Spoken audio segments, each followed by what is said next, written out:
Oh, this is going well already. Can't even get my voice. I think I'm live. I start every one of these out by saying that same thing because not exactly a tech genius. Let me fix my camera. With that said, um, and frankly, I never really know if I'm live until people start chiming in which I don't really know why I'm going live as it is right now, especially at 10:05, 10:10 p.m. But mostly it's because I need to get in the routine of doing these again. Landscaping's about to stop. Uh, there's going to be a lot of wrestling up ahead of us. You know, it's a long season, and I just want to get in the routine of doing it. Um, with landscaping coming to a close, I kind of need to hit the pin doctors in the off season full fledged as hard as I can. Um, because I mean that's my livelihood at this point. Landscaping in the summer and wrestling coverage and during wrestling season. So first off, I can't hear myself in these speakers on this headset. Can you guys hear me? Is there anybody listening? I know it says that it's nine. Usually, if I go live directly from Facebook, I mean, this number, it says that there's, gosh, over 100 people watching immediately, like first 30 seconds. But right now, I'm using an app called StreamYard, and StreamYard lets me stream live to both YouTube and Facebook. So I kind of prefer using it just because, knocks two birds out with one stone. But the crappy thing about it, though, is not as many people seem to see it on their feed on Facebook when I do it through StreamYard. And my guess is because Facebook probably doesn't like StreamYard because they don't like other platforms and stuff. Um, I don't know. Just I think Facebook basically wants you to use their software, on their platform instead of using StreamYard software. Because they're in huge competition with StreamYard.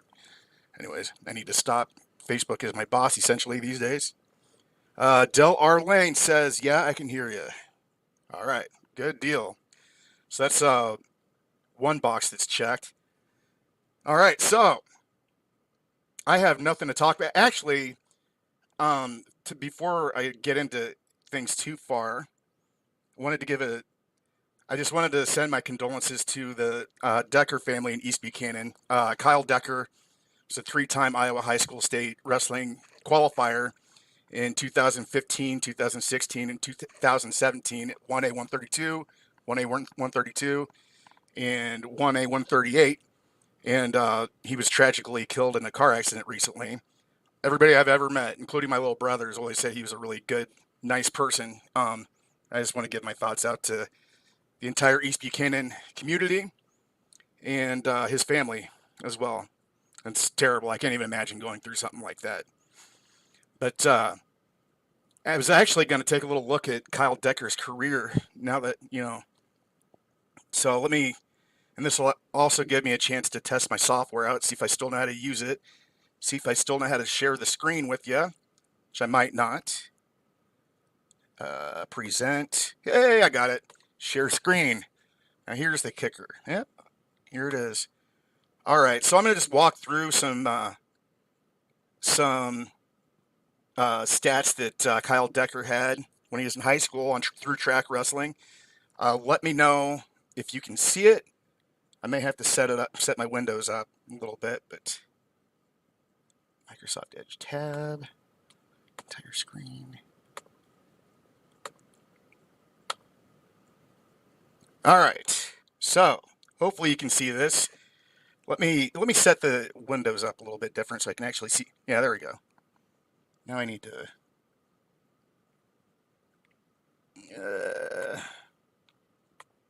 People watching are like, oh gosh, this stuff again. All right. All right, this is the track wrestling profile for Kyle Decker. Let me go. And this kid was a three-time Iowa High School State Wrestling qualifier. He made it to state in 2017 at 1A 138. He always had just the toughest draws at state. It's crazy. Like everybody he wrestled was either a finalist or a top 3 or 4 guy. But he won some big ones his senior year. He won the Mount Vernon Invitational. It's a tough one. He won a decision over Chase McLaughlin in the finals of that one. Chase McLaughlin was a runner-up at state. I don't remember if it was in 2018 or 2017, but it was around that time, and Decker beat him. And McLaughlin may have actually been the state runner-up in his bracket at state that year, but I could be wrong.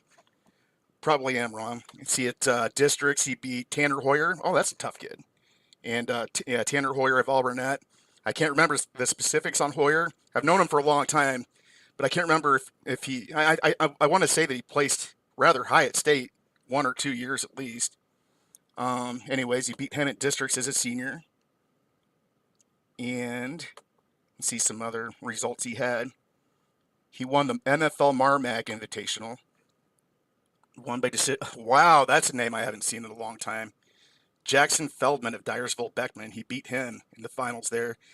Jackson Feldman was a 2019 grad, and he didn't really do much in high school, and that was one of the most surprising things out of that entire crop of kids that I followed since they were like in kindergarten because of my brothers being their age. Jackson Feldman was my brother Brennan's biggest rival in kindergarten through like 6th, 7th grade. I thought that kid was going to be a shoe-in, like 2 or 3, 4-time state champ when he got in high school. But I think he quit right around the time he got into high school. You know, it's not for everybody, I guess, but glad to see that he at least did some wrestling in high school. But yeah, that was a big win for Decker for sure. I know that Jackson didn't do much in high school, but I know how good he is still. See, he won the Starmont Doug Gilliford Invitational. He beat Brendan Ryan of Old Wine in the finals there. Dalton Hussman of Monticello. Connor Lang of Dubuque Wallert. All three solid dudes. Haven't heard those names in a long time. He won the Jessup Jayhawk tournament. Some nice W's there. Anyways, Kyle Decker, rest in peace. Gone too soon. Big condolences to his family. Say hi to the Scrog dog. His name is Scroggins, and he likes to be part of everything that I do. Named him Scrog Dog because his name was Scroggins, but he acts like a dog. Just kind of goes. Anyways, so yeah, it's real low on people that are actually watching right now, and I know that a lot of that probably has to do with the fact that it's late at night on a Monday night. But I'm not stupid. I know that Facebook blocks the traffic on StreamYard to an extent. It's really freaking annoying because I want to stream to YouTube also. By the way, guys, if you haven't yet, subscribe to the YouTube channel because we're going to be doing a lot of podcasting that goes just there. Like I want to start, this coming season or just in the near future in general, I want to start a podcast that's one of them being, kind of like a wrestling podcast. Like, that's the primary that's topic that we talk about, But I also want to start a podcast that is just about life, so funny stuff, not wrestling related. If we talk about wrestling, we talk about wrestling. That's fine, but just not specifically about wrestling. Because I know that a lot of people that follow the Pin Doctors, they get kind of butthurt when I post anything that's not wrestling related, which is a lot of the time. Because I'm just going to be honest with you. If I'm 100% wrestling 100% of my life, it makes me enjoy wrestling less. It starts feeling like a job and not something that I have loved my whole life. And then, I reached a point where it's just like, I know I brought it on myself, but it's gotten to a point where it's just like I'm an on-call wrestling encyclopedia, and it's just hard to get. Sometimes I just need to kind of disconnect from it a little bit. And if I were to be just 100% wrestling all the time, and you guys know I love this sport, but it just sounds miserable to me. I'm a guy that likes to explore a lot of different things, talk about a lot of different things, do a lot of different things, talk about a lot of different things, and this just happens to be my platform that I work with. But yeah, I want to do a podcast that's basically just about life in general and stuff, with a funny vibe to it. I would assume, and I want to do one that's strictly wrestling. I'm up for suggestions for a couple things with this. Gosh, and one would be, what do I name these things? I got the Rico Swaff report for this one. I don't know if this is going to be the wrestling one or the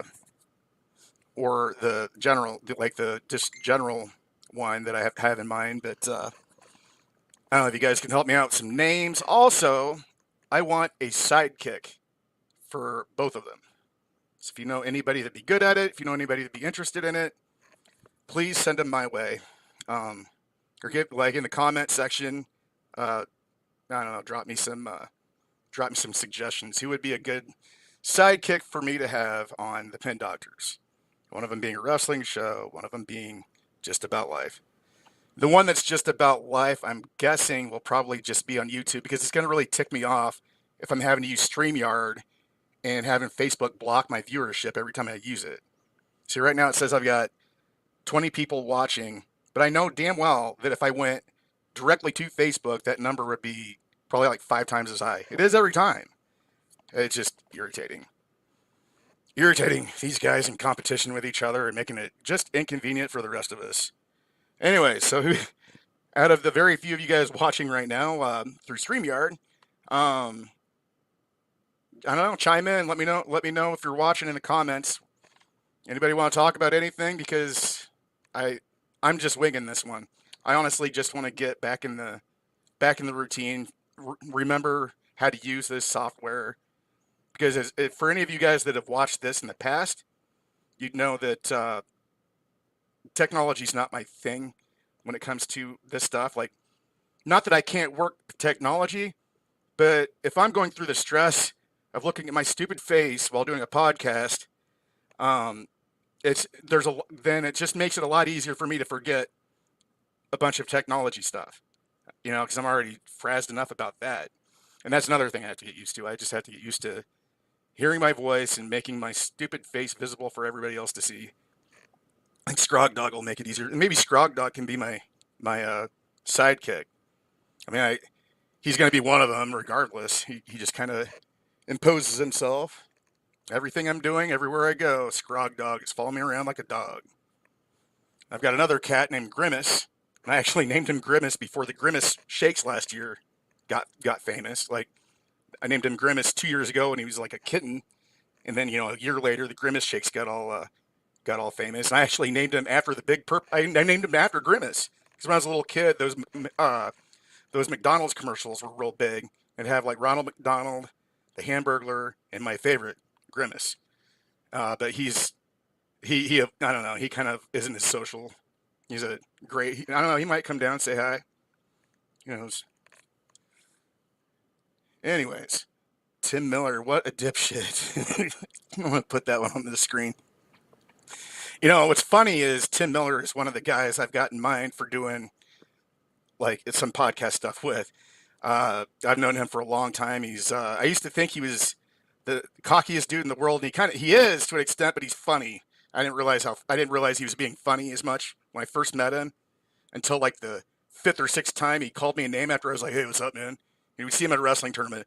"Hey, what's up, Tim? What's going on, dude? What weight you at?" And he'd just be like, "Jackass, what do you care?" Something like that. And I'd just be like, "Oh, that was weird." And after about 5 or 6 times, I kind of got the vibe that this guy's not just an asshole. He's just really funny. And something cool about Tim Miller right now is he's become a sensation. Like, he's become a YouTube sensation. And it's been recent too. He's got over 500,000 followers on his YouTube channel, and he's tuning into this. Man, I've got a celebrity tuning in, Tim Miller. But what was funny was, he's been a follower since day one. Oh, another thing about Tim, I actually posted something on him earlier today. But another thing about Tim, he got 4th at state in Iowa at 1A 189 in 2002. He was that guy that I posted a picture with earlier against Sean Mormon of Mason City, Newman. Tough dude. But yeah, he's got 500,000 followers on his YouTube channel, and it's really cool. He does it with his kids. He's got a Roblox channel. I don't know if you guys have ever I've watched like these guys that stream their video games and stuff. I do it for Fortnite because I'm obsessed with Fortnite. I actually think I would love to do a Fortnite podcast. Love it. I love Fortnite. Anyways, it'd be cool if I can get Tim Miller to stream with me playing Fortnite, which I wouldn't say that I'm very good at Fortnite because like my thumbs are so shaky and can't aim. But uh, but I'm stupid enough as far as like giving up cover or like going after people instead of like to where I get a lot of kills. Really aggressive, but I don't really win gold a whole lot. Usually somebody ends up taking me out. But yeah. Anyways, thanks for watching, Tim. Man, his thing's getting his channel's getting so big so quick. Like in one day, I swear he gained like 25,000 followers. This is like 2 weeks. He might have like 600,000 or 700,000 followers right now. Last I checked was like 3 weeks ago. Anyways, and the funny thing about it was he's been a follower since day one. I was trying to get to this earlier. He's been a follower since day one, and he's as you can see, he's calling me a dipshit here. That's normal talk between me and Tim, and it has been since day one. It has been since before I started the Pin Doctors. And what's funny is he would send me PMs all the time, like the first 2 or 3 years that I started this, and he'd be like, "Yo, you need to start a YouTube channel." I'm like, "Dude, I have a YouTube channel. No, you need to podcast, build it, build it. You start focusing on YouTube way more than you focus on Facebook. Facebook is stupid." And I'm like, "Well, I don't really like talking as much as I like writing stuff. It's just a little bit. It's just easier for me to put my thoughts together when I'm writing it out. Instead of being in the situation where I don't have to stammer and mumble publicly. Now this thing's big. A lot of people will see me stumbling and mumbling, and it's a lot of pressure. It's kind of why I'm trying to force myself to do them. I don't really, I want to get to actually where I actually enjoy doing them. Anyways, he's getting me crap for so long. He's like, "Dude, it's easy to build a YouTube." And I'm like, "It's not that. It can't be that freaking easy." And like, this building it to where it is on Facebook has been an absolute grind. I couldn't do it over again. I wouldn't. I've lost so much sleep these last 5 years just trying to build this thing. Anyways, he wasn't joking. He built his platform up to 600,000 followers, and it made it look like it was easy. It's one of the happy for E10. Okay, what's another one here? Actually, if I don't have since I don't have anything specific to talk about, um, I'm just gonna go through comments while they come up. Uh, okay, so I'm gonna get to these comments. What I like about StreamYard is you can actually, you click on this guy's comment, it comes up. Click on this guy's comment, you come up. Kyle Feastenmeyer, thanks for tuning in, dude. Del R Lane, thanks for letting me know that you can hear me. I never know. I never know. Usually I have some sort of glitch going. 13 people watching. I'm about to get off this thing and just stream directly to Facebook and see what that number becomes. I know it'll be higher than the 14. It it just irritates me because I want to go to YouTube too. Anyways, what I think I'm gonna have to ultimately end up doing is kind of work on building both things separately, as Tim told me, Tiny Tim Miller told me, and it's going to be a lot of work. God, I've worked really, really hard. Like, get this. Today, I landscape, so I own a landscaping business during the summer, like during the off season. It was, I started this business as just a temporary fix because I hadn't gotten the Pin Doctors to where I was monetizing to where I could even support my family or anything. And so and this was a year and a half ago. So I'm like, what am I going to do? I don't have a job. I quit my job to pursue this, which was the best thing I ever did in my entire life, by the way. I was miserable there. But anyways, where was I going with that? A year and a half ago. Oh, landscaping. Anyway, so I'm still doing that. I've actually got it to like where I've built the landscaping company to where it's almost too big to where I'd be stupid to quit that now. So now I've got, a couple different obligations, and I don't know if any of you guys out there have landscaped, but it's not a picnic. It's pretty tough. And today was a first. Today we were working on this apartment complex that had about 8 apartment complexes, like 8 like different individual ones, and we had to do border and 5, 6 shrubs and border for each and every one of them. And I want to get this job done by tomorrow or Wednesday because school just started last week, and it's the end of the month, so my mortgage comes out, my car insurance comes out, School supplies are not cheap.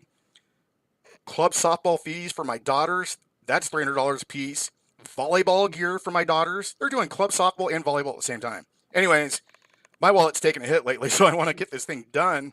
So I overworked myself today, and at the end of the day, on the last apartment that we worked on, we had just finished, and I was hurting, man. I was so tired, and this dude that lived there, he's from Louisiana, and he was talking our ears off, right? And I started getting like feeling sick, like about 10 seconds into talking to him. And I spent the entire conversation, I mean, it was going on 5, 10 minutes, thinking to myself, oh man, you're a nice dude. You're a nice dude. But God, please stop talking. I don't feel good. Because nobody wants to puke while you're sitting here talking to somebody. Anyways, this is a first for me. I've never puked on the job. I've worked myself really hard landscaping. I've never puked. And I've never puked that I can remember mid conversation. Anyways, I'm talking to this dude from Louisiana, trying to pay attention, and like all of a sudden I'm like, "Excuse me, dude," and I ran about 3 steps and I puked all over his driveway. And thank God he was nice about it. He's just like, "Oh, your dad overworking you?" And I'm like sitting here, I'm like, "I own this business, buddy, but yeah, I mean, my dad works me pretty. My dad helps me every day with it. It wouldn't be where it is without his assistance. And anybody who's followed all that would know that. But I just thought it was funny.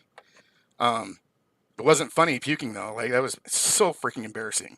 Mid conversation, and here I am sick and having to listen to these guys talk about what's wrong with him. My dad's like, "Oh, I think it's because he drank some water out of the hose back there." And the Louisiana guy was like, "Well, we did that all the time out in Louisiana." I don't have a very good Louisiana accent, but you can imagine. So yeah, it's been a grind. It's been a grind. Landscaping and pin doctors at the same time is is a grind. It's pretty tough. I'm not gonna lie. I don't know if I could go. I don't know if I can put my body through this stuff another 4 or 5 years the way that I have the first 4 or 5. But I think the really grueling part of it. I think the pin doc. I think I've at least built it to where it's established, to where I don't have to worry constantly about if it's gonna just implode and die down. No, it's here to stay. I think, and that's a lot of pressure that is taken off. So very cool. So let's get some comments because that will give me stuff to talk about. Oh my goodness, it's Tim Miller again. This is the Tim Miller Show. His daughter is doing cross country. Oh God, that's right. That's how I met Tim Miller. I didn't actually meet him at the I actually met him at the cross country meets. I used to run cross country to get in shape for wrestling and pick up chicks. No, I was joking, but yeah, that's where I used to like approach Tim for the first time, and be like, "Hey, what's up, man?" Because if I'd see a wrestler at a cross country event, usually you can pick them out at those things because I was this I wasn't built like a cross country runner. I was rather strong or whatever, and usually if you see other people that were built like me, they're wrestlers, and Tim was the same way, but taller, and but I already had known him, and it was funny. It's funny, like you don't really have too many people saying, uh, you don't really have too many people giving you too hard of a time at cross country events. Let's just say that, like, it's not really a group of people that wants to get too mouthy with each other. So that's another thing that made it funny. But very cool, very good memory, Tim. Much better than mine. I think I'm losing my mind or something. I think it's become too full of stuff. I need to let go of some of it. Jason Leach, is Pin Doctors, your YouTube also. I can't remember the actual URL, but it's like youtube.com/ and like a bunch of numbers. But just look up the Pin Doctors on the search thing, and hopefully my channel comes up. Um, Actually, let me try to see if it comes up on youtube.com/ the Pin Doctors. I should know this.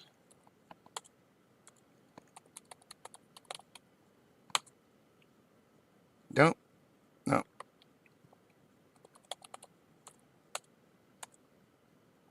No. Yeah, it's just you'll have to like just search for it, I guess. I need to come up with a better URL for that. Thanks for tuning in, man. Discuss Hawks lineup. Drake Ayala at 125 or 133. Man, to be honest with you, I don't really have any inside information.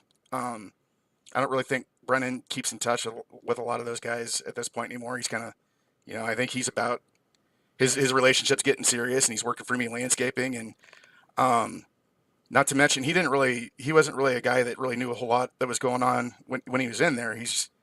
Uh, but if I had to take a guess, where there's smoke, there's fire. There's been a lot of smoke about him being at 133, so I'd assume that there's some sort of merit to it. Um, God damn, he looked great at 133 though last year. I saw him at the Luther Open last year, and he did this little move where it was so acrobatic. It looked like he did like a little side somersault and then went in for a high crotch right after it. And I'm like, holy shit, this guy is gonna do something this year. He's gonna, I don't know if he's gonna win. I knew he was gonna have a good season. He did. He did. I would guess 133, but um, I don't know.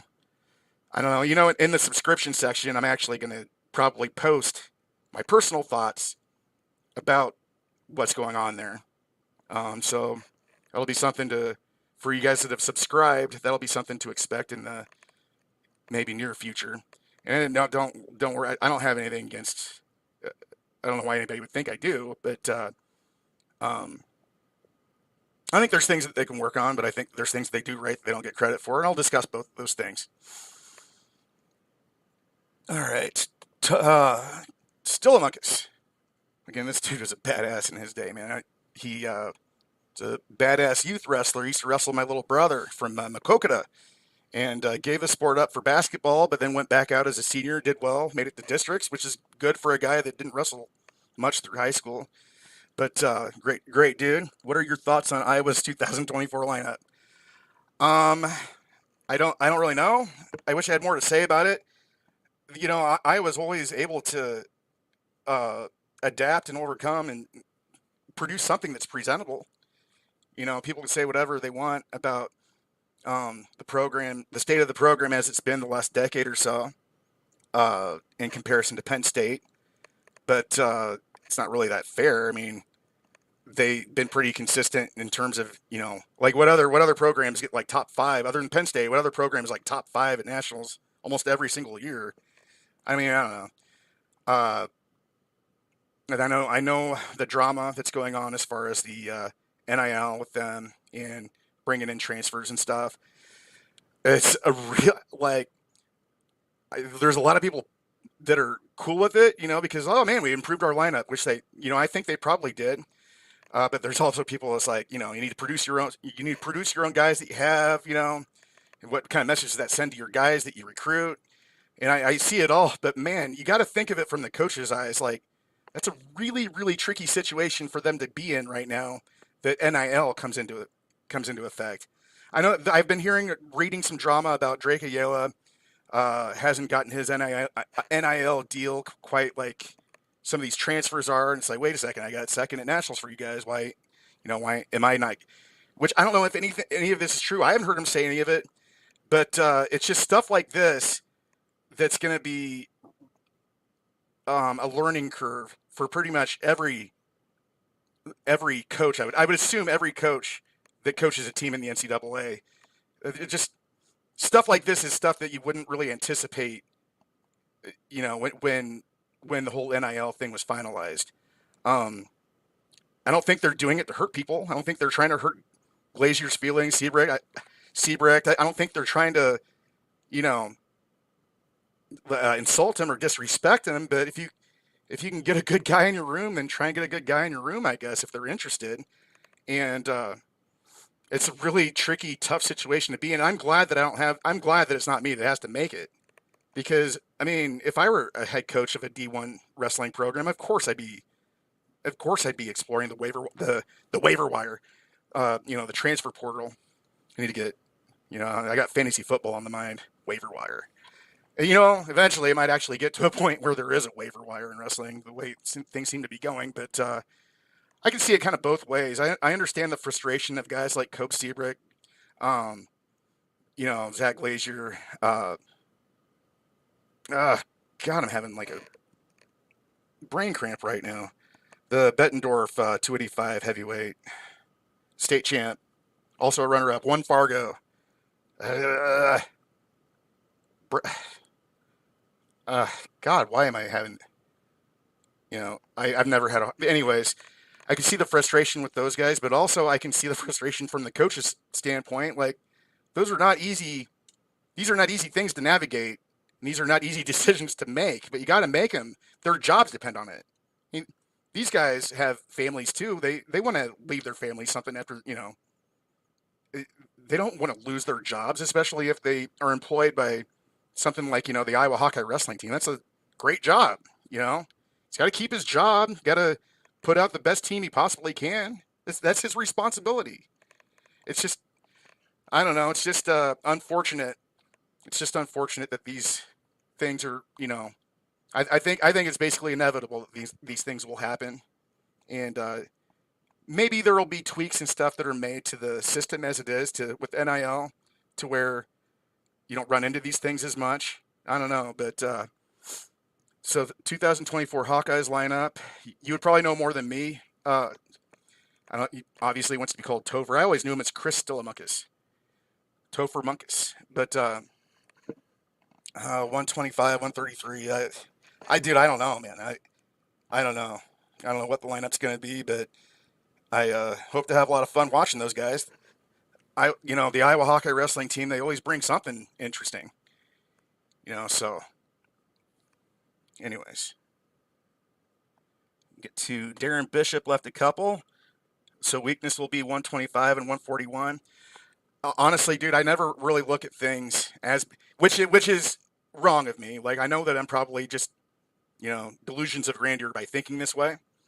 But when somebody says there's a weak spot at 125 or 141, I just prefer to look at it as, well, let's coach these guys up to where they can compete. I don't like looking at things as weak spots. These guys work too hard just to stay in the room. I think they deserve a little bit more credit of just being, but I know what you're saying. I know what you're saying. There's some times where you'll have a team where, and the one that you root for where it's like, oh, crap, we're on like 157 right now. We never win here. It's impossible to not make those connections. But I'm not gonna sit here and say that any weight's going to be weak because I don't know what's going on in there. And as far as I know, there could be somebody unexpected making some really cool gains in there, which more power to them. And I hope that's what's happening because usually those are my favorite stories to follow. But I'm sorry, I can't give you a straight answer on that. And a lot of this might be, a lot of you guys know that my brother was wrestling for them the last 2 or 3 years, and his season career was cut last year in January because he was the last addition to the gambling probe, and that whole thing is still going on with the courts and all that. With us, anyways, I don't know about the other guys, but anyways, when he first got there, I mean, he was a two-time NAIA national champion, and it was like it was. I remember when he made his commitment. And, a lot of people, especially in Southeast Iowa, were excited about it and stuff. Oh, I love Brennan. Josh, blah blah. Justin, guys that wrestled Justin and Shay, our family. There were some people that were happy about it, but it was impossible to see some of the comments that would go on about. Oh, he wrestled 2 times. He wrestled NAIA. Well, he's going to be nothing but a scrub. It almost felt as if like they were butthurt that he transferred there. He gave up a full ride. He had a full ride at Graceland, and he transfers to Iowa. Didn't have anything. He just wanted to see what he could do for the team. And it's like we got these guys. It's like, oh, he's just an NAIA retread. Retread. Well, he won nationals the last 2 years that he was in NAIA. He's looking for something bigger. I call him a retread, but a lot of people just have more negative ways of thinking about it, and that's fine. I'm just not going to be that way myself. But that's probably why I think the way that I do when it comes to certain guys that aren't expected to do much. I always believe in people, even if I don't know them. Let me rephrase that. I never lose my belief in people. It takes a lot. But anyways, Bradley Hill, Jesus, God, how did I not think of that? Yeah, sorry about that, Bradley. And even his dad, Rob, I hope he doesn't watch this. I don't know why I had a brain cramp at that moment. Uh, Darren Bishop, rest of the lineup should be tough. Yeah, man, they always are. They always are. And I hope that there's a couple guys in there that end up, end up kind of like Glazier last year. I don't think anybody that didn't really know what was going on or how good he was. I don't think people I don't think people expected him to be as consistent as he was last year. And let's have like two or three of those types of guys this year. But and that's one of the things about NIL. God, I can't say that. That kind of grinds my gears a little bit is because of those types of guys. It's like if they've got a guy that's getting $500,000 from some sort of sponsor for NIL, they can reach a point to where they're kicking that guy's ass. But the way I see it, in some situations, I think they can reach a point where they're kicking a guy like that's ass, and it still wouldn't be enough to take the spot because there's so much money invested in them. That's what is getting me right now. Because I don't root for just the top dog. I root for everybody. You know. Topher again. Christopher Stillamunkus. I puked up honey next to a kid's head on the mat while pinning him in Anamosa. Oh, this must be in regards to my puke story from earlier when I was landscaping. They stopped the match, and I had to throw up in the trash can in front of the crowd. And after, in dead silence, I did a Ric Flair woo. That's pretty cool. That's pretty cool. I did that one time myself, but I was in second grade. And that guy still gives me crap about it to this day. His name's Jacob Hammond. He was a state qualifier for Fort Madison. We're second graders. I puked on him. If anybody deserved it, it was Jake Hammond. Just joking, Jake. Okay. Hey, Hager's in the house. Tony Hager he's the guy that owns IA Russell. He was also a stud for Ogden High School, graduated 2003. I say he placed 6, 2, 2, and 2001, 2, and 3 at 1A 103. Tough as hell. Like, really, really good on top. Anyways, who are your top 3 schools in each class 2025? Season's upon us, brother. I have no idea, man. I don't even know where everybody's go. Like, I don't know. I don't have any idea. And the team race stuff is something I haven't really done a very good job, according to a lot of people that send me angry PMs. I haven't really done a good enough job at covering the team races. Usually I just, put people in spotlights and just focus on the individuals. And I see their points. You never see me really making a big deal about, hey, this team won this tournament, and I should, because that's what it's all about. The IA Wrestle guys are really good about that. I am not, and I need to get better. But let's see how good I do just winging it with that question, though. This is probably going to be terrible. Like 1A,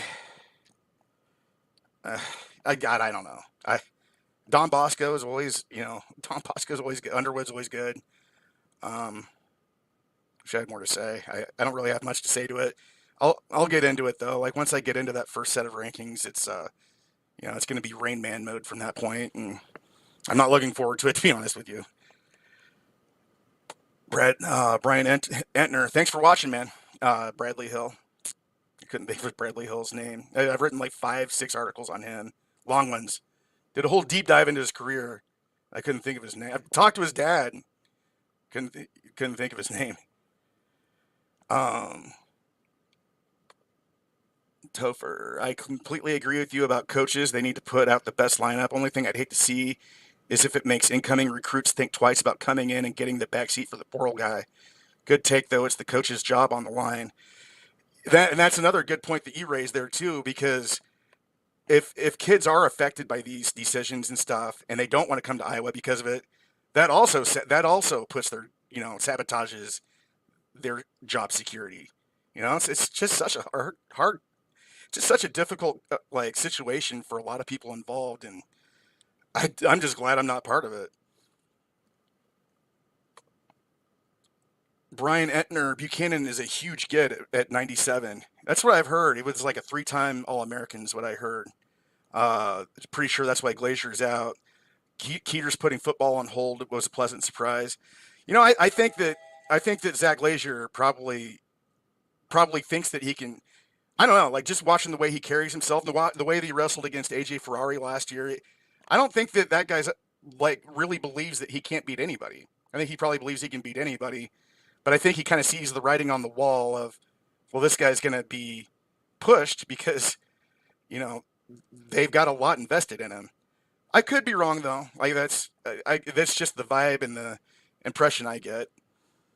Um, anyways, we have run out of comments because I've only got like 9 people watching my stupid face right now. Uh, anyways, Keeter putting football on hold was a pleasant surprise. You see guys, you see wrestling getting a lot of love in football right now, but usually at the NFL, like, but the headlines have been at the NFL level lately because guys like Gable Steveson, he's an Olympic champion, Minnesota Gopher, heavyweight that won nationals 3 times or 4 times, won the Olympics. Anyways, he didn't even play football in high school, and now he's on the practice squad for the Bills. And Keeter can always get back to his football. My brother Brennan was, I said earlier that he was at Graceland on a full ride there. He actually was on a full ride for football when he first got there, and God, he still has football dreams. So he's on there on a full ride to football and ends up winning 2 national titles in wrestling. Is Those are some pretty fun days, man. Anyways, and just like that, 41 minutes have passed. It feels like 5 minutes.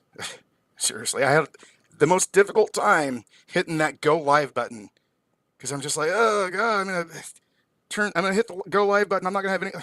I'm just gonna sit here and stammer and not have anything to say.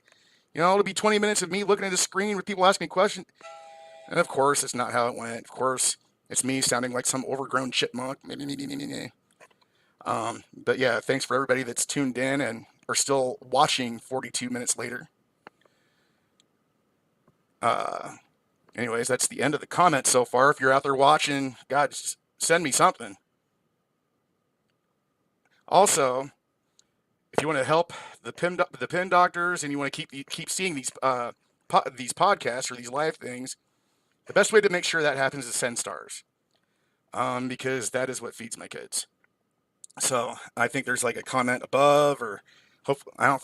I may have forgotten to post the link, but if you see a little star thing, send it my way, and I will be forever grateful. Seriously, people that are helping me in these early formative years for me with this thing, I won't ever forget those people. I've got like a big notebook writing every one of their names down so I don't someday, so I can thank them someday. Anyways,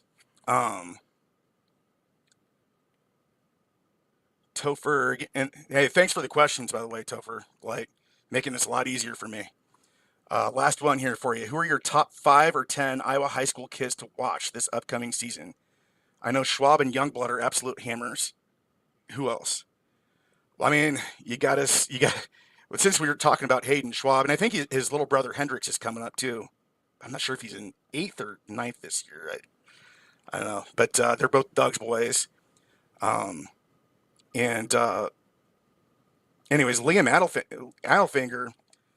I mean, if you mentioned Hayden, you got to mention him. Fucking that guy started out last season. I think he was like second string behind Mason Shirk, and then dropped down to 106. I think he was JV the year before. I think he was a sophomore last year, and he ends up pulling off one of the craziest wins I've ever seen. I was Matt side for it. Almost couldn't believe what I was watching. It was what, and I didn't see.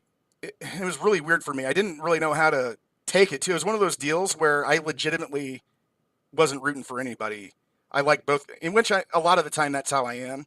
Sometimes I'm kind of quiet about who I'm rooting for deep down, but with these two, it was like I have this local guy. Liam Adelfinger's from Wilton, and Wilton is in my area, and hopefully I'm saying his name right. But not only that, but I think he trains out of that Muscatine Wrestling Club, Empire Wrestling Academy, and that's where my girls trained at last year. That's the club they were part of last year.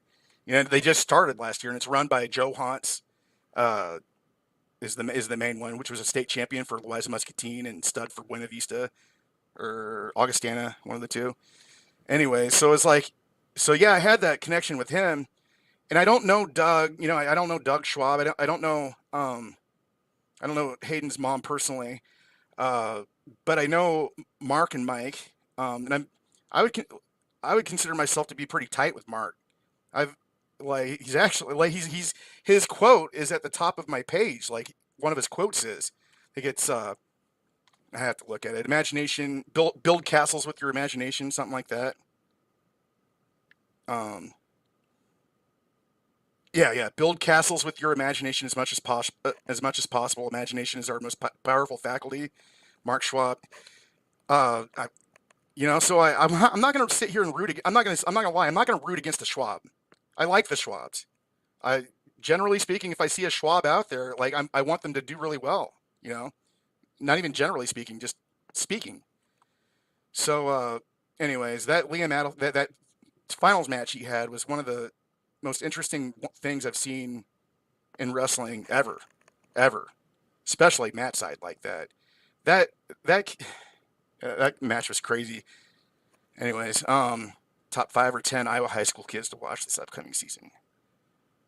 Gosh, I didn't prepare at all. Can't even remember anybody. Um, I expect that Jakari Clark from Valley to have a good year. I think he's a sleeper recruit. Um, I'd have to look at everything here. Actually, I'll do that. How about that? I'm gonna use a cheat sheet, which I never ever do, especially when I'm posting Pen Doctors content. I just do it just with everything in my head. I'm being sarcastic. I've used my share of cheat sheets. Where am I at? Where am I at? 2024. Oh, that shit. Gavin Landers from Denver is a tough one. Mason Shirk is a two-time runner-up. He's a junior. Uh, see, Cooper Hines of Jessup, tough kid. He's a two-time placer already. He's got a little brother that's going to be a freshman. Anyways, like brain's not cooperating with me right now, but that's in 1A 113 that placed last year. At 1A 120, Rowdy Neighbor from Alburnett. He made a huge leap from uh, his sophomore to junior year last year, and he beat Kale Morrow at Akron Westfield in the finals. I want to say that Morrow had beaten him the year before, maybe in the finals. Anyways, that's a tough kid too. Uh, Morrow, I believe, is graduated. He's wrestling collegiately at Mankato State, maybe. Yeah. Jesse Lewis Westview. I don't know. I don't remember what grade he was in. Uh, Dawson Youngblood, of course. Gosh, those Youngbloods, man. Some of the toughest I've ever seen. Crazy tough. Uh, was Blake Allen was a senior last year, right? Two-time state champ from Underwood. Teague Smith, second place at 1A 138 last year. He'll be tough.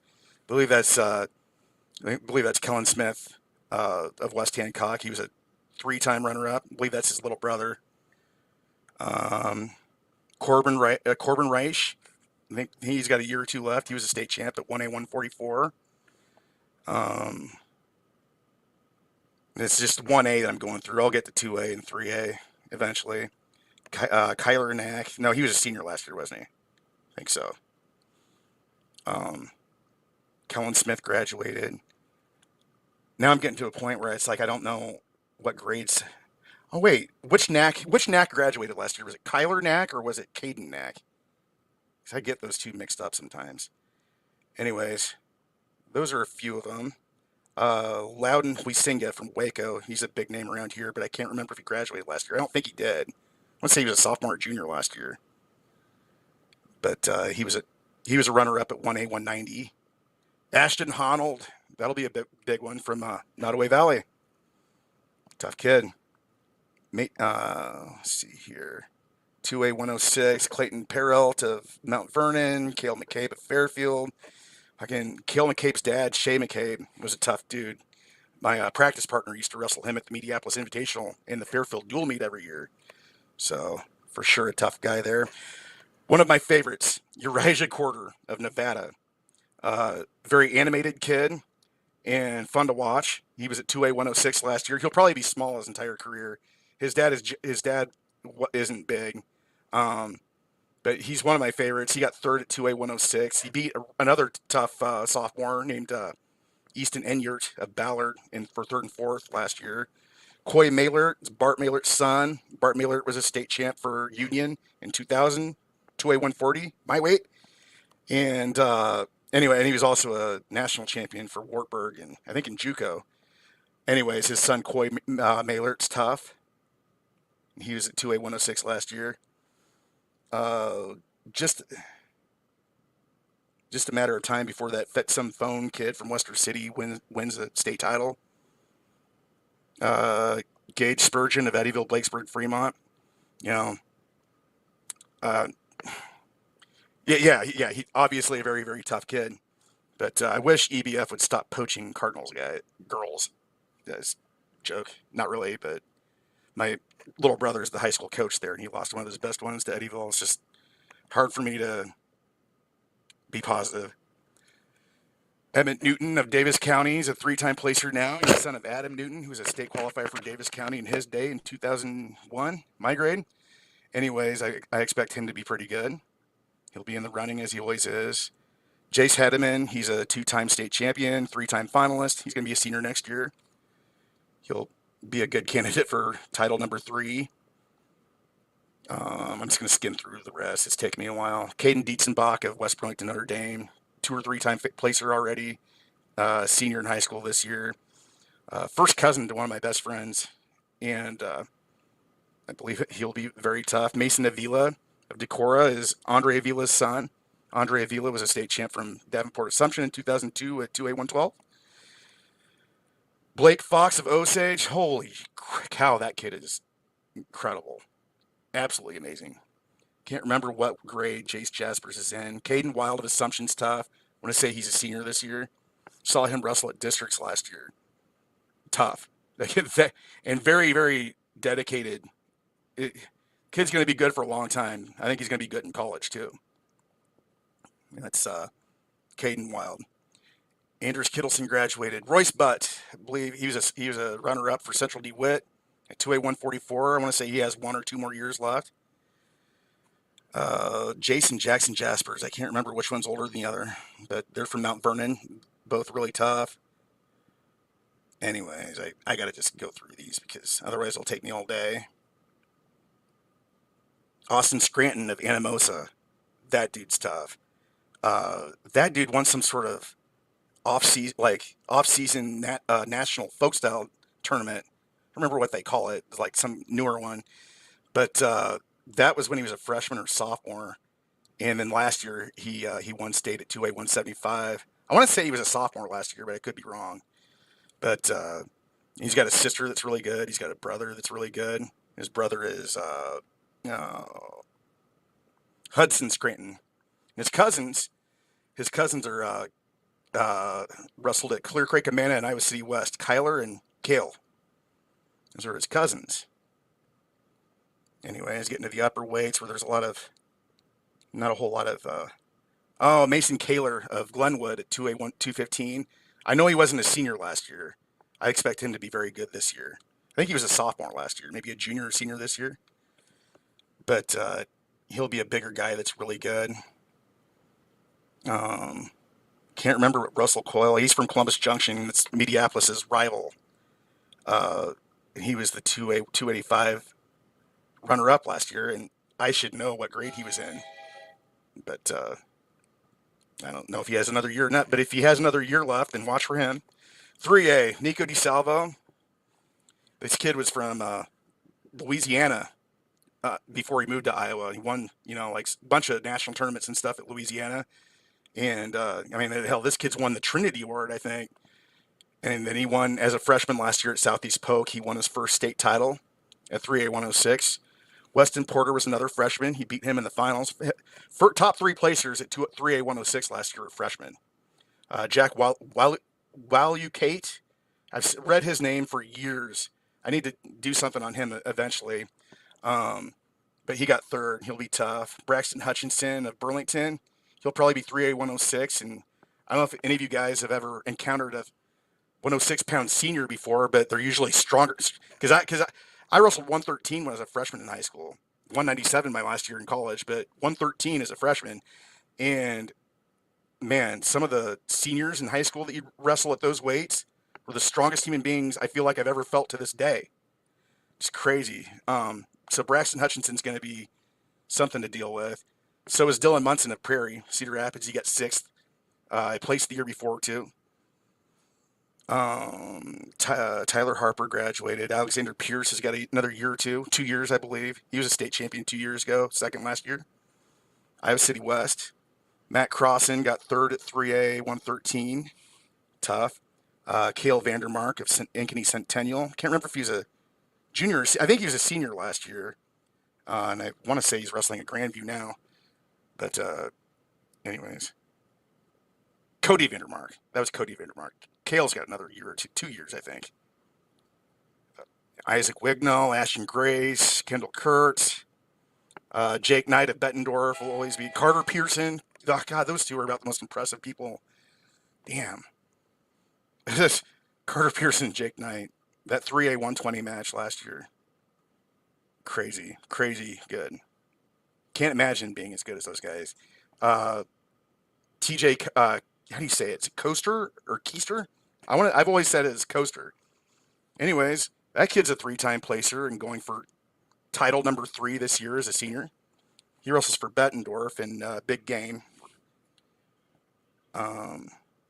His little brother won nationals at Fargo a couple weeks ago. We'll get to him. Yeah, I'm getting to it. Justice Jessaroga will be tough. I want to say he was a national champion at Fargo a few weeks ago. All those Jessaroga brothers, Nathaniel, Justice, yeah, Nathaniel, Justice, Joel, Coy Davidson. Holy cow.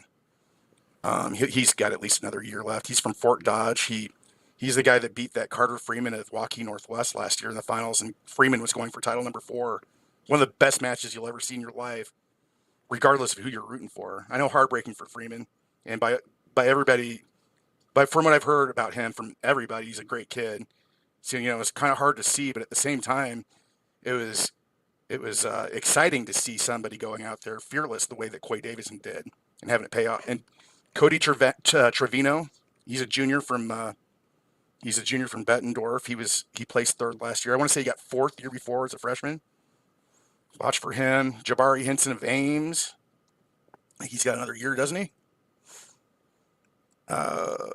Jakari Clark, I already mentioned him. Maximus Daybolt of Ankeny Centennial. Be tough. Now we're getting to a point. Nolan Fellers, two-time third placer for Fort Dodge High School. Adam Fellers. He got third at 3A 160 in 2000 and 2001. He was in my grade and around my weight usually, but I never wrestled him. Anyways, his son, Nolan Fellers, got third last year at state. I want to say he got third the year before too, maybe fourth. But yeah, he's just right there, man. He can win 2 state titles these next 2 years as easy as anybody could. Tough as hell. Justin Avila, I think, has got another year left. And he's Iowa City West. Yeah. Jacob Helgeson, he was the 3A 165 champ last year. I want to say it was second title, but isn't he just a senior this year? Johnston kid? That kid's tough, man. Oh, gosh, that Ross kid. Oh, we'll get to him. Let's see here. Getting to a lot of seniors and whatnot. I don't think Denari Mickle is wrestling muscles. He's a junior this year. He was state runner-up at 3A 190 last year, and I think 3A 190 the year before too. But I think he's back in Pennsylvania. Talked to his grandpa. Braden Coaster of Bettendorf. He was third at 3A 190 as a freshman. It's a tough weight for a freshman. He got third there, and he won Fargo a few weeks ago. I'd say you need to watch out for him. Trayshawn Ross of Fort Dodge. I mean, I'd say that'd be your number 1 guy. It's hard to say, but he's in the running of putting a career together that's more impressive than about anybody that's ever done it ever in this state. When you throw in all of his national titles that he's won since he was a kindergartner, first grade, whenever he joined Siebel, I guess. But that would probably be, that's obviously a top five guy, Drayshawn Ross. Um, anyways, yeah, that's a lot of names for you. I know you only asked for five, but I need stuff to talk about. For those of you watching, if you want to help a brother out, send stars. Help me put ramen noodles on the table. All right, I'm going to go to next comments. An hour. I've reached the hour mark, and it literally feels like I've been talking for only 10 minutes. I don't know if that's a good thing or what. Bad thing, good thing? I don't know. Brian Etner, starting a live cast at 10 p.m. on a holiday Monday probably wasn't your best idea. Peeps got to work in the morning. Props though, buddy. I don't care. Like honestly, tonight's show, I wasn't prepared. I just kind of decided a couple hours ago I wanted to do it. It's just practice, basically. This one, I wanted to use StreamYard, even though StreamYard gets way less viewers than if I just directly do it to Facebook. Because I like using StreamYard and it streams to YouTube. But I agree with you. Probably need to be a little bit more structured, organized. Eventually I'm going to have to hire somebody to help me with that sort of thing because it's just something I'm not very good at. But hey, thank you though for tuning in, and thank you for your ongoing support that you've shown over the years. I've always noticed it, and I've always appreciated it. Waterloo, right? Always some tough dudes historically and currently for Waterloo. Jason Leach, what unsung college programs do you think will really improve this season non-powerhouses? College programs. Well, I think that Cal State Bakersfield took a giant leap just with the buzz that AJ Ferrari brought, but just as long as he stays the course and does what he did as a freshman at Oklahoma State and wins it. But it takes more than just one spark in the lineup. So I don't know what the rest of their lineup's like. I would have to think about that a little bit more. I know that I stay in touch with Dwayne Frazier, and he's Blaine Frazier of he was a state champ from Notre Dame High School in Burlington, and Burlington is Burlington's the youth club that I wrestled for. And Burlington and Meepo are kind of like conjoined all the way until high school, and they split off. But anyways, I stay in touch with the Fraziers to this day, and they've got a lot of good things to say about what they've got in Indiana, like in their room. Love the coaches, and Blaine had a great season last year. Um, I'd have to think about it a little bit more, though. Um, I'd have to think about it. Sorry, I can't give you a better answer, though, man. Fort Dodge is 175. 175. Brain fart on his name. I'll help you out there, buddy. Just let me think about it. I'm not gonna use a cheat sheet or anything.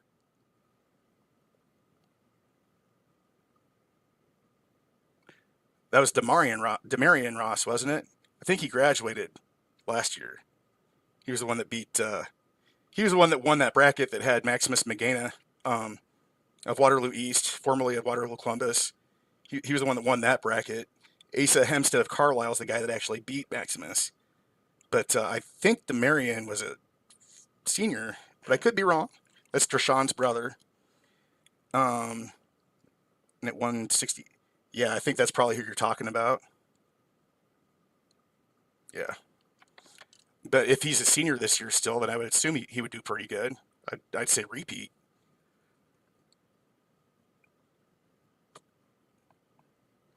Bonsack from oh yeah, I read his name earlier when I was going through that, and I didn't say his name because I incorrectly thought for a split second that he had graduated. I don't think he did. I think he was JV behind Hedeman.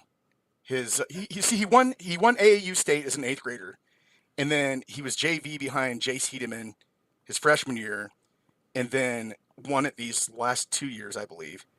And yeah, that was at 3A 106 and 3A 113. He is going to be tough. His dad, I believe, was Mike Bonchak or Bonzak. I don't think I say it right, but he was a guy that was really good in the for Waterloo West, I believe. Correct me if I'm wrong, but he was a guy that was really good for Waterloo West in the late '70s and early '80s. A guy that people like.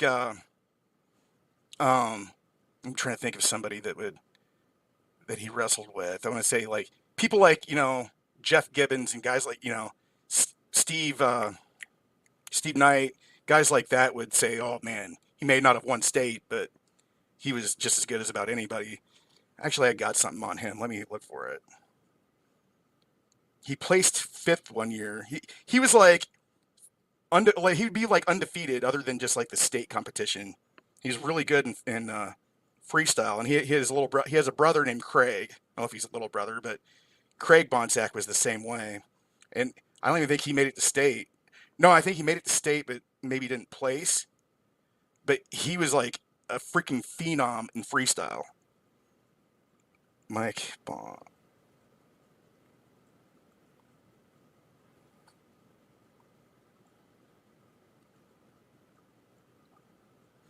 Yeah. That's exactly what Jeff Gibbons, Steve Knight were in his bracket. I can't believe I remembered that. Chuck Pearson of Waterloo East was a state champ. He was in his bracket one year, and oh no, that's Brian Waddell. Okay, the placers and Mike Bonsack, and this would be Braden's dad, I believe. Where number one was Jeff Gibbons. I was right. Number two, oh, he was in that bracket with Jeff Gibbons and Terry Cook. Had that crazy ending that some people didn't agree with, and they booed Jeff Gibbons on the podium. Not cool. I hate booing, but it's one of those things that still is talked about to this day.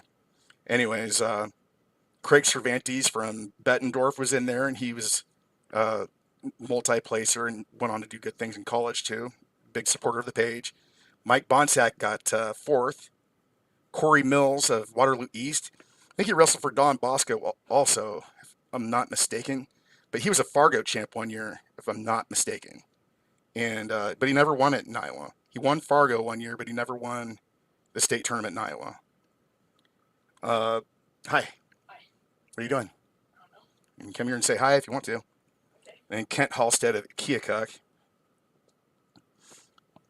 All right, but yes, Braden Bonsack of Union is tough. I know you didn't expect like a big story, like a big book to be read to you about all that, but yeah, I'm a big fan of that kid. A big fan of his family. Big fan of Union. They do things right, and they're good every year. SDSU and NDSU are upgrading. Hell, SDSU got South Dakota State and North Dakota State are upgrading. South Dakota State got a few Hawkeyes, and they're well coached too. They got a good thing going on. I love what they did with Tanner Sloan. Tanner Sloan was when he was a senior. He was Tanner Sloan and my brother Brennan were like rivals as little kids. Um, like in kindergarten, they met in the semis at Super Pee Wee, and then and then they met like five, six times in the next 3 years, and crazy matches back and forth.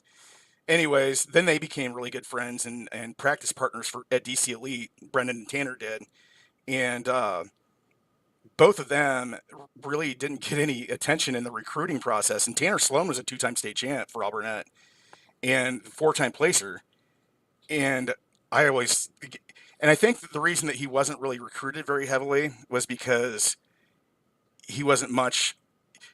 He definitely made up for lost time later on, but I don't think he did a whole lot of freestyle and Greco when he was in high school. He was really good at football. He was first team All State in football, and so was Brennan. And that's another connection that those two had. Um, he's your prototypical multi-sporter. They got looked over in the recruiting process, and then he comes to South Dakota State, and they produce him to be a national finalist and like a world runner-up. And it was really cool to see. So yeah, not only do they get a few Hawkeyes, but they are well coached and they're producing some hammers. And it's cool to see. They got cool singlets too. North Dakota State, they've got a lot of fire in there for sure. And I bet that was when they. Who did we get from North? The Hawk. We supposed to be like neutral here, right? But who did the Hawkeyes get? That was Jared Franick and Caliendo. I think that weren't they North Dakota State before? I have a tendency to get North Dakota and South Dakota State mixed up, but I used to, and anymore not so much because their singlets look nothing alike. South Dakota State has got those bright blue singlets, and North Dakota State's like Christmas green, evergreen green, and there's really not much to confuse there. I don't know. Jason Leach didn't North Dakota State coach go to Oklahoma last year? Oh yeah. I did hear something like that because they recruited Maximus Magana and he's going there. Like, that's who landed him. And shortly after he committed, their coach, I remember that their coach left. Yeah, it's a good question. All right, well,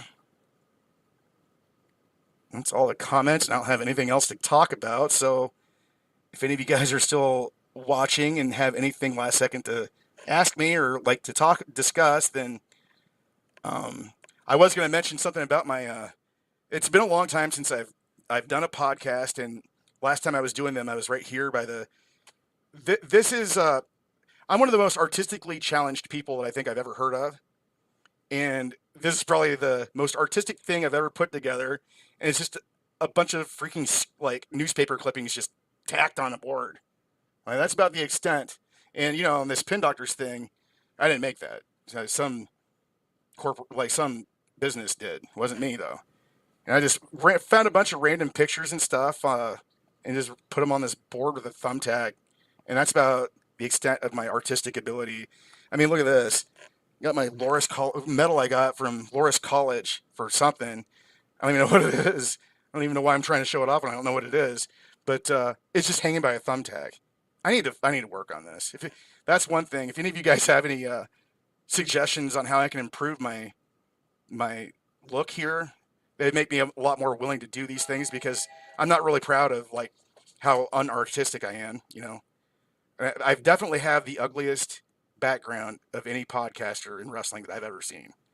So I don't know whether to be, you know, I'm the best at being the worst. So I guess I am proud of something like that. But yeah, Cardinals, St. Louis Cardinals. I don't remember if that was I don't remember what World Series that was, but my mom and dad got that for me I don't remember where, but my mom and dad were in attendance at Game 4 of the Boston Red Sox and St. Louis Cardinals game, World Series game, where the Red Sox swept us. Like, they completed the sweep and won the World Series. It was like 2004, I think. My mom and dad were there, and they said that Boston people were the cockiest fans they've ever encountered in their entire life. I'm like, hey, you guys did a great job. Hey, suck it. And they're like, oh, okay. And then they'd look at them like, you Midwestern people are too nice. Oh, kind of funny. Topher's still watching. He's got another question. How about that? Love the content, man. You always keep people up to date on current wrestlers and always keep the guys that paved the way and legends alive. Keep up the good work, brother. By the way, came back my junior year after playing basketball from 5th grade till sophomore year. And Jug Wagner and Derek Fugelsang kept me out of state. Jerks. Then senior year, it was Moza Fay and Judd Wagner. I had no chance to state, but it was still fun. Man, that is a gauntlet. And I know a few things about Moza Fay and Judd Wagner. We wrestled. My best friend always wrestled against Judd Wagner. Aaron Drain. I want to say, actually, I think Chad Hutchinson, who's not my best friend, but a friend. Anyways, I think he wrestled him usually, but I think Aaron wrestled him 1 or 2 times. See, Aaron was a 2-time folk style national champion, but only placed once in Iowa. He won Tulsa twice, though. Anyways, Judd was always tough. I want to say he placed 2 or 3 times, 2 times at least, for Dyersville Beckman. And Moza Fay was my brother Justin's. People to this day, when you hear Justin Swafford, a lot of them immediately think of Moza Fay, because of what they had back in their day. It was intense. I was a little bit too vocal in those days, with my biases. I've actually apologized to Moza about this since. But yeah, I said some very disrespectful things about him just because of the flame wars that were going on the message boards talking, people, it was like people couldn't have an opinion, including myself, couldn't have an opinion without hating on the other. Okay, you think Moza's going to win, so you have to call Justin Swafford a piece of shit. Okay, so that, but I'm not really too much. I'm sitting here saying that Moza doesn't have any talent when he's clearly one of the most innovative wrestlers that was on the mat that year, or any year that he's done it. He's always very inventive, fun to watch. And, I would say stupid shit like, well, that guy, I would just, I would say stuff that did not paint him in the picture that he deserved to be. And I really regret that. And Moza's dad got 3rd at state for Cedar Rapids Kennedy in the 70s. Just a little FYI. But but hey, you competed with them, and who knows what you could have done, Topher, if you wrestled fifth grade through your sophomore year. And you know, I don't have any I don't have any disrespect for you. You were doing something. Play. I like basketball. I love watching basketball. I still watch basketball. I've got a John Stockton jersey, and I wear it. I wore it on one of my last podcasts. You know, and I don't care if anybody doesn't like it. Just because we wrestle doesn't mean that we have to hate basketball players. You know, in fact, I would say that it's kind of a bad idea to do that, and I never realized it to the extent until this last year when I kind of started helping with the girls wrestling program at Mediapolis because my daughters got started with it. One of our best girls on our team is the daughter of a couple of stud basketball players that I grew up with. So I was thankful that they even let her give it a chance, you know, considering that they probably would like to see her play basketball. But she's still wrestling and they love it. So it's be careful. I'm not talking to Topher Monkeys on here because he played basketball, but to anybody who's watching or listening, be careful about how much disrespect comes out of your mouth towards basketball players. I understand the frustration with them having more of a mainstream sport and how hard we work, and you know, we've always fought to like make wrestling mainstream, and it just doesn't seem to catch on for whatever reason. But that's not their fault, you know. In some schools, basketball is considered the cooler sport than wrestling, and some wrestlers don't like that. Uh, it's not their fault, and you never know whose kids you're going to be coaching someday and whose kids you want to stay on your team that you're coaching. So it's just you may not like them deep down or something. Keep it to yourself though, because it's not good for the sport to ostracize even them from the wrestling community. You don't want basketball players to have this negative meathead perspective of wrestling because that's not who we are. But I do understand the frustration of the basketball versus wrestling debate. And Topher, if you're still listening, I forget how you did you did pretty good in basketball, didn't you?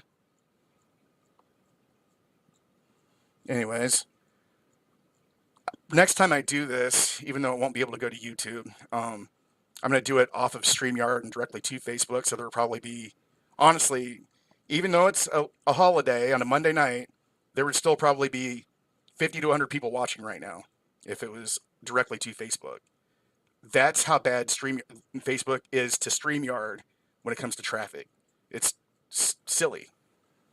Anyways, I don't really have anything to say. For any of you guys who are still here, if you like it and want to see more of it in the future, nothing will motivate me more to do that than putting ramen noodles on the table for my kids. So please send some Facebook stars, help a brother out.